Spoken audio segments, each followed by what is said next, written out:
So good morning everyone, this is Amritpal और मेरे साथ है पार्थ। जब तक आप वो स्टैम्प ओपीटी स्टेटस पे हो या फिर स्टैम्प एक्सटेंशन स्टेटस पे हो, आपको कॉलेज की ज़रूरत पड़ेगी। तो एम्प्लॉयर ने आपके फर्स्ट ईयर में ही अगर उसने H1 फाइल कर दिया तो फिर आपको ओपीटी स्टैम्प ओपीटी एक्सटेंशन में जाने की ज़रूरत नहीं। और जैसे ही आपका एक बार एम्प्लॉयर रेडी हो जाता है, H1B फाइल हो जाता है, उस टाइम आपका और यूनिवर्सिटी का जो है वो टाई टूटेगा। यस, तब तक आपको यूनिवर्सिटी पे डिपेंडेंट रहना पड़ेगा। Right.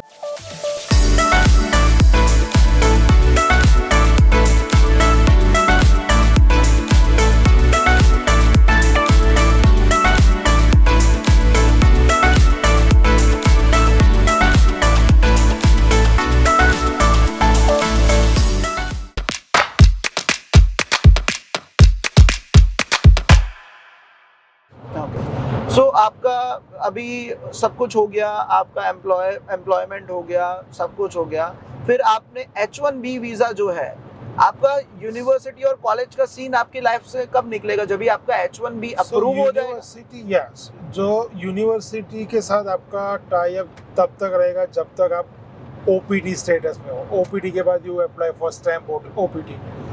Basically it's kind of OPT extension. Okay, जो आपका ओपीटी आएगा वो 1 साल का आएगा। ओके, और after 1 year you need to apply for OPT extension, वो 2 साल का वो है। 2 साल। It's called stamp extension. तो जब तक आप वो स्टैम्प ओपीटी स्टेटस पे हो या फिर स्टैम्प एक्सटेंशन स्टेटस पे हो, आपको कॉलेज की ज़रूरत पड़ेगी। ओके। अगर आप ओपीटी में आपका ओपीटी हो गया है एम्प्लॉयर के साथ और वो एम्प्लॉयर ने आपके फर्स्ट ईयर में ही अगर उसने H1 फाइल कर दिया तो फिर आपको ओपीटी स्टैम्प ओपीटी एक्सटेंशन में जाने की ज़रूरत नहीं है। तो after that you don't need your college to be involve in this. After that it's only you and your employer. H1 पे क्योंकि आप H1 पे आ गए। Right. H1 is like work authorisation, तो वो उसको कॉलेज से कुछ लेना देना नहीं है। It's a completely different thing. Like student, जैसे स्टूडेंट वीज़ा है वैसे आप H1 को वर्क वीज़ा बोल सकते हो। Right now you are on work visa status, so you don't need your college to get involve in anything. Okay, so college मतलब आपके साथ तब तक रहेगी जब तक आप ओपीटी स्टैम्प एक्सटेंशन करवाओगे।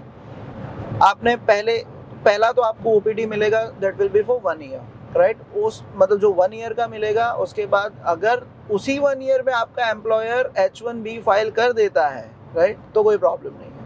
अगर वो नहीं फाइल करता है, वो बोलेगा कि नहीं यार मुझे नहीं पता इसको लेना है कि नहीं लेना है, और मतलब वो रेडी नहीं है आपके साथ और आगे बढ़ने के लिए और आपको प्रोबेशन पे और रखना चाहता है, तभी आप और 2 साल का एक्सटेंशन ओपीटी का ले सकते हो। और जैसे ही आपका एक बार एम्प्लॉयर रेडी हो जाता है, H1B फाइल हो जाता है, उस टाइम आपका और यूनिवर्सिटी का जो है वो टाई टूटेगा। यस, तब तक आपको यूनिवर्सिटी पे डिपेंडेंट रहना पड़ेगा। Right. So please make sure कि यूनिवर्सिटी और आपके रिलेशंस अच्छे हो, कुछ भी आपने यूनिवर्सिटी में प्रॉब्लम ना किया हो, कोई भी फीसेस बाकी ना हो। Everything should be paid here in United states of America before you get out from your university, because और 3 साल आपको अपनी यूनिवर्सिटी की ज़रूरत, आपको सपोर्ट की ज़रूरत पड़ेगी। ओके, फिर आपका H1 हो गया, राइट। नहीं, फिर आपका ओपीटी हुआ, राइट। यस, फिर ओपीटी के बाद आपने स्टैम्प एक्सटेंशन लिया था ओपीटी का, या सीधा H1B फाइल करवाया था?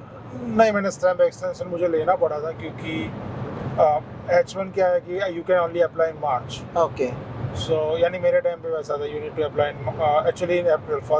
फर्स्ट जो भी है 1 अप्रैल का अपना सब डॉक्यूमेंट सबमिट करने थे। Time of when I did my H1। अभी मार्च है। अभी ऑनलाइन कर दिया बोले। That's different. लाइक हमारे वहाँ टाइम पे you need to submit everything at one shot. Okay, 1 April के पहले आपको सब डॉक्यूमेंट्स दे देना। Okay. 1 April is your due date. तो अभी नए रूल्स के हिसाब से now everything has become digital, so you need to apply online. आपको कोई डॉक्यूमेंट्स और वो सब नहीं भेजने हैं, कुछ नहीं। आपको सिर्फ $10 भर के एक रजिस्ट्रेशन करवाना है ऑनलाइन, और ऑनलाइन रजिस्ट्रेशन करवाने के बाद if you are picked in the lottery they will notify you, and उसके बाद आपको एक टाइम पीरियड मिलता है, फिर डॉक्यूमेंट जमा फिर आपको सब डॉक्यूमेंट्स जो भी है वो सब सबमिट करने होते हैं। ओके, मींस पहले जो 75,000 लोगों को जो H1B वीज़ा मिलता था, पहले के सिस्टम में क्या होता था कि मिलना तो H1B 75,000 लोगों को ही है, बट अगर 1.5 लाख लोग अप्लाई करते हैं तो 1.5 लाख लोगों को डॉक्यूमेंटेशन वाइज सब रेडी करके 1 अप्रैल तक भेज देना पड़ता था। और ये सीधी सी बात है, 1.5 लाख लोगों को मिलना तो है नहीं H1B, तो बाकी का जो 75,000 जो डॉक्यूमेंट्स है वो रद्दी का क्या करेंगे, कुछ करेंगे नहीं। तो इसीलिए उन्होंने न्यू रूल्स निकाल दिए कि भाई जो जिसका ड्रॉ में नाम आएगा, जिसका लकी ड्रॉ में नाम आएगा उसी को डॉक्यूमेंट्स सबमिट करना है। तो अभी वो इतना झंझट नहीं है, $10 में you can file the application, right? Yes, $10 ही उसकी फीस है। ओके, फिर अपने ने फाइल कर दिया, लकी ड्रॉ में नंबर आ गया, फिर उसके बाद H1B वीज़ा मिलने में कितना टाइम लगता है? So basically H1B visa like आप डॉक्यूमेंट्स सबमिट करते हो, सब you need to fill out form, आपका labour certification, it's a step by step process H1 का।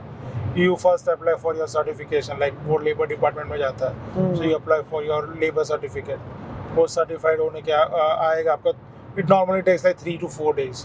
आप अप्लाई करो, फिर 3-4 दिन में आपका लेबर सर्टिफिकेशन अप्रूव होके आ जाता है। Then you file for I-129, वो आपका लॉयर ही होगा, इमिग्रेशन लॉयर जो भी आपकी कंपनी का है, और else you hire your own lawyer, तो he knows that process, like आपको I-129 फाइल करना है, जो basically is a petition for your H1B।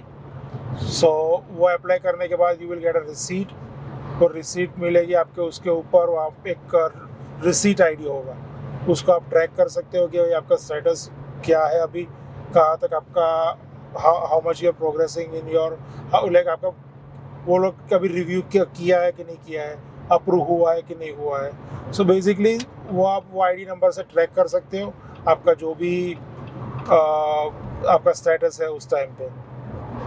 Normally अगर आप H1 करते हो, डॉक्यूमेंटेशन एंड एवरीथिंग सब प्रिपरेशन और वो सब मिला के, normally I would say 4 months का टाइम लगेगा आपको H1 अप्रूव होके आने के लिए। So first you get the receipt, then you get the final approval notice. So जो रिसीट मिली वो that's not your approval, that's only receipt saying that कि ओके हमारे पास आपका केस आ गया है और आपने जो भी चेक्स भेजे थे हमको, we acknowledge that we have received everything in our department. Okay, so इसका ये मतलब है कि 4 मंथ्स हमारे को H1B अप्रूवल आते आते लगेंगे। Yes. तब तक आप OPT स्टेटस पे ही हो। Yes, okay, right. सो जैसे ही आपका H1B वीजा आ जाता है तो वो पहले तो एक पेपर वीजा होता है, राइट? इट्स लाइक उसको I-797 बोलते हैं। So it's like a paper document ही होता है, आपका I-20 भी जैसा पेपर ही है। So I-797 is for H1, like for H1B, और वो 3 साल के लिए वैलिड होता है? ये डिपेंड्स, लाइक वो आपका केस ऑफिसर कौन है। Like normally 90% of cases you get 3 year H1। कभी कभी ऐसा भी होता है कि you get like 1 year H1 और 6 मंथ H1। अगर आप depending on your job, like आप फुल टाइम जॉब कर रहे हो कोई एम्प्लॉयर के साथ, तो that means you are eligible for 3 years, like 3 साल तक आपको कोई निकालने वाला है नहीं, राइट। अगर आप फुल टाइम नहीं कर रहे, आप कॉन्ट्रैक्ट जॉब कर रहे हो, आपका कॉन्ट्रैक्ट एक्सपायर हो रहा है लाइक विद इन 6 और 8 मंथ्स और लेट्स से अ ईयर, तो आपको डिपेंडिंग ऑन दैट कॉन्ट्रैक्ट आपको उतने टाइम का H1 मिलेगा। मतलब अगर कॉन्ट्रैक्चुअल जॉब होगी तो जितना आपका कॉन्ट्रैक्ट है उसे 1-2 महीने प्लस माइनस का आपको H1 वो लोग दे देते, राइट। बट 90% केसेस में 3 साल का मिलता है, 3 इयर्स का आपको H1B वीजा मिलता है। ओके, सो अभी ये बात आ गई कि H1B आपको वीजा मिल गया, राइट? बट जब भी आपको इंडिया से वापस इधर आना है, if you fly to India, तभी तो आपका वो जो पुराना वाला स्टैंप है वो तो खत्म हो चुका होगा, राइट? और अगर आपको अभी इंडिया से आके वापस जाना है तभी आपके पास स्टैंप तो नहीं है, फिर आप इंडिया से स्टैंप करवाओगे, राइट? उसका क्या प्रोसीजर है? सो बेसिकली आपका H1 आ गया, आपका पुराना स्टैम्प जो स्टूडेंट स्टैम्प है वो एक्सपायर हो गया, राइट? तो now you need to do the same thing what you did back when you were first time travelling to USA for student visa. आपको वापस वीजा इंटरव्यू डेट लेना है, वापस आपका DS-160 फाइल करना है, यू टेक अ डेट कोई भी इंडियन US एम्बेसी में। इसमें and in this it's not like कि आपको स्टैम्प चाहिए ही चाहिए, but if you are travelling outside United States, suppose आप कनाडा जा रहे हो, तो कनाडा से वापस आने के लिए you would need a stamp. Now Canada and Mexico, that's an exception. Like they allow you to travel without with a expired stamp. Like अगर आप कनाडा जा रहे हो and you are coming back within 30 days, so US immigration policy says like if you are coming back within 30 days, आपका expired stamp है, so it's not a problem. But you need to have your proper documentation. आपका student visa expire हो गया है, आप कौन सा status पे आप अभी हो. Like अभी आप OPT पे तो आप हो ही नहीं सकते, आपका expire हो गया है तो. So basically you are on H1. तो H1 का आपके पास सब डॉक्यूमेंटेशन होना चाहिए कि आपका H1 का अप्रूवल नोटिस, तो वो इमिग्रेशन ऑफिसर को आप दिखा सकते हो कि this is my H1 approval notice, regardless of my visa been expired, this is my approval notice, and they will allow you to come. It's called revalidation, auto visa revalidation. Okay. So that way you can come back and forth from Mexico and Canada. Only these two countries. These two countries are Yes. allowed. Okay. और उसके अलावा दूसरी कोई भी country में जाते हो आप XYZ, तो you need, when you come back to US you need a stamp. Right. तो आप कोई भी US एम्बेसी में जाके आप स्टैम्प करवा सकते हो. फर्स्ट उसमें प्रेफरेंस भी इंटरव्यू ही होता है. हाँ, वापस इंटरव्यू होगा आपका, नॉर्मल प्रोसीजर जो आपने फर्स्ट टाइम किया था. बायोमेट्रिक्स होगा एक दिन, बायोमेट्रिक्स होने के बाद आपका इंटरव्यू होगा नेक्स्ट डे, या फिर जो भी आपको डेट मिला है उस हिसाब से. एंड इसमें नॉर्मली पीपल, ऐसा नहीं है कि आप इंडिया में ही करवाना है स्टैम्प, बट इंडिया में करवाओ तो इट्स बेटर, क्योंकि आप दूसरे कंट्री में हो. उधर उधर होटल का खर्चा देना, कुछ होटल का खर्चा देना, वो that's one thing. And the other thing is like every time you cannot say that it's a very smooth process. You need to keep in mind कि कुछ प्लस और माइनस हो सकता है, कुछ अपने को डॉक्यूमेंट्स के वजह से या फिर कुछ ना कुछ प्लस और माइनस हो गया, और वो जो वीजा ऑफिसर है आपका, उसका आपका केस समझ नहीं आया, नहीं needs more time to process your thing. तो आपने इंडिया में भी आपने सुना होगा, देखा होगा आप कि भाई आपका होल्ड पे अभी रखा हुआ है. Yes yes yes. So same thing वहाँ पे भी हो सकता है, आपको होल्ड पे रख दिया, तो अभी दूसरे कंट्री में हो तो आप वापस यूएस तो आ सकते नहीं हो. नहीं, उसी कंट्री में आपको रह के वेट करना पड़ेगा. उस कंट्री में आप कितना एक्सपेंस, कितने टाइम आप बाहर वहाँ मोटल में रहोगे या होटल में रहोगे, या फिर किसी के घर पे भी जा रहे हो तो किसी के घर पे भी आप कितना टाइम रहोगे. Because in US you don't know, like एक दिन में आ जाएगा, 2 दिन में आएगा, एक हफ्ते में आएगा, 1 महीने में आएगा या 6 महीने में आएगा. सो इट्स बेटर कि आप इंडिया जाओ, वहाँ के सिटीजन, आपका खुद का घर है, वहाँ पे जाके आप जितना भी वेट करना है, it's not a big deal, आप कर लोगे. राइट. आपका जो H1 था वो कितने दिन में स्टैंप हो गया था? सो मेरा H1 में ये इंडिया आने के बाद मैंने डेट्स दिया था. डेट्स देने, इट्स नॉर्मल प्रोसीजर जो वीजा अपना स्टूडेंट का तुरंत ही ले लेते हैं और बाद में 7 डेज में आ जाता है. Within 7, like whole process will take 7 days. 7 days में आपका घर पे आपका पासपोर्ट आ जाएगा. राइट. और जनरली इंटरव्यू में H1 इंटरव्यू में यही पूछते होंगे कि क्या है, कहाँ पे जॉब कर रहे हो, कितनी सैलरी, वही सब होता है. या बेसिकली वही होता है कि लाइक कहाँ पे जॉब कर रहे हो, फर्स्ट ऑफ ऑल क्या आपका सैलरी है, एंड फिर how it is related. Like this is the most important question, how your job is related to what you did in your masters or whatever you were studying in US. So it basically yes. आपको ऐसा होता है कि आपने suppose मैंने mechanical engineering किया है US में आके, so I need to get a job in mechanical engineering के जो related to mechanical engineering, I need to get my job. Okay. So basically they will ask you this question, and this is the most important question anywhere, because this question will also be asked to you when you apply for H1. Okay. So basically आपका lawyer का एक form होगा, और आपको जब documentation जब आपको submit करना है, you have to answer this question, like how your job is related to whatever you studied previous here. studies. Yes. So ये क्वेश्चन एक है, तो आपको वो पूछेंगे. Then what are your future plans भी पूछ सकते हैं आपको, कि कब तक आपको वहाँ पे रुकना है, क्या नहीं करना, कब वापस आओगे, आप इंडिया वापस आने का कब सोच रहे हो, how long you want to stay in US, ये वो. तो वो बेसिक जो आप अपने स्टूडेंट वीज़ा के टाइम पे जो क्वेश्चंस होते हैं, जो आंसर्स होते हैं, वही. And that's the normal thing. आपको डॉक्यूमेंटेशन में आपको पे स्टब और वो सब मांग सकते हैं इंटरव्यू के टाइम पे, कि आपका ऑफर लेटर दिखाइए. And now this is one more important thing, जब आप H1B के स्टैंपिंग के लिए वापस इंडिया आ रहे हो या फिर कोई भी कंट्री में जा रहे हो, तो 3 documents you need handy. First of all is your job offer letter, then your I-797 of course, because उसके बिना तो आपको इंटरव्यू डेट मिलेगा नहीं।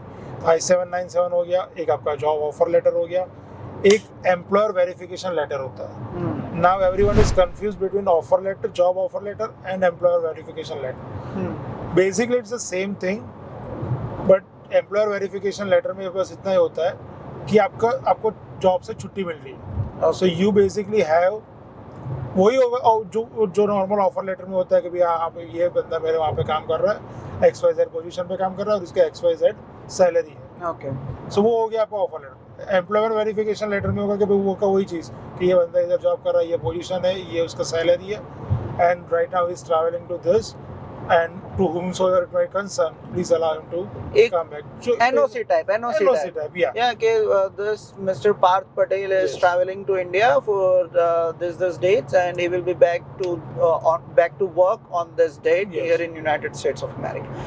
So उसमें आपको employer verification या तो no objection certificate जो भी लिखना है उसको लिख सकते हो। So basically वो आपको चाहिए। So these are the three important documents. Three documents, आपका I-797, आपका Job employer offer offer job offer letter and employer verification letter means NOC that you got the vacation or you got the permission to go to India or to go anywhere where you are going to get your H1B stamp. Yes. Okay. So वो documentation आपको चाहिए, and then आपका normal जो भी procedure है वो खत्म होके you come back. When you come back, this are the three things वो आपको फिर से मांगेगा इमिग्रेशन ऑफिसर। अच्छा, इमिग्रेशन वाले भी मांगे? इमिग्रेशन वाले आपके साथ आपके पास फिर से मांगेंगे ये तीनों documents. Okay, immigration means when you will be, entering to United States of Yes. America. Okay. Yes. So that's the three documents that you need to keep in mind, immigration के लिए भी और visa के लिए भी। And then when you're once you're on H1, that's your work visa. So आपको आपके college के साथ अभी कोई लेना देना है नहीं। Right. But still, like जैसे अमृत आपको पहले बता रहे थे, I-20 is the most important thing. जितने भी आपके I-20 है, ट्रैवल अपने पहले आया पहला I-20, फिर ट्रैवल किया, ट्रैवल I-20, CPT का I-20, OPT का I-20, स्टैम्प एक्सटेंशन का I-20, एम्प्लॉयमेंट चेंज का I-20, और जितने भी आपके I-20 है, you need to keep them handy, और वो सब I-20 आपको संभाल के रखना, क्योंकि वो सब I-20 आपको डॉक्यूमेंट्स जब H1 फाइल करोगे तो in the list of documents that will be the first thing आपका पासपोर्ट और I-20, तो सारे I-20 आपको भेजने हैं। सो प्लीज़ मेक श्योर करना कि आप जो अपने I-20 की जो कॉपीज़ है वो मल्टीपल कॉपीज़ जो है उसको रख लीजिए, स्कैन करके आपने जो डॉक्यूमेंटेशन है उसमें आप रख लीजिए, सो दैट आपको बाद में कोई प्रॉब्लम ना हो।